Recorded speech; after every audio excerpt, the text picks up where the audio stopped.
Hey, DZ Types here. So every once in a while I get into a bit of a pickle. Where I'll be taking apart a machine and I have no idea how it goes back together. I take pictures and I'm really, really careful, or at least I think I'm really, really careful. But something will just randomly fall out when you're pulling something out and you have no way of knowing. So what do I do? Well, sometimes I buy another machine. I was working on this 1946 Underwood leader, and it needed some paint. And so this is non-standard paint, and there's a certain amount of taboo around painting. So for you purists, I'm really sorry. I'm not trying to give you a coronary, but it really needed it, and I'll need to put new decals on it. I tried not, but I got to the very last stage where the platen is, and this random gear here had popped out with a spring, and I could not figure out for the life of me where it was or where it went. Enter this very beaten up, battered typewriter. So I disassembled it, and I was able to find out how it reassembled. But this beat up thing, it had leaves inside of it. It's all rusted out and stuff. It works.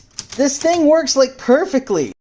So my parts machine, I'm going to restore it and refurbish it, but it actually works great, and it was super cheap because it looks like a rust bucket. And frankly, it is, but it still functions really, really well, which is totally awesome. So, here are the Underwood twins. They look great. And I'll go ahead and restore this one.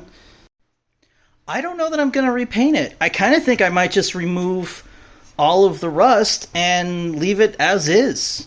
Just make sure that it's treated with anti-corrosive and stuff. I kind of think it has this really cool rustic look. I definitely will try and get the whiteout off of it. Somebody went absolutely bonkers with the whiteout on this thing, which does happen. That was one of the things. In an era before correction tape, whiteout was a thing. And if you have ever tried, this is the thing, people who are typewriter, era, are like, why in God's name would you want to use a typewriter instead of a computer? Because, typos. Because it's freeing and it's distraction free and it's wonderful. And you can get good at it, but yes, whiteout. It is a thing. So I'll probably continue buying duplicate machines as needed and end up with parts. And with the occasional machine that is a tank, is a total beast that works great despite looking terrible.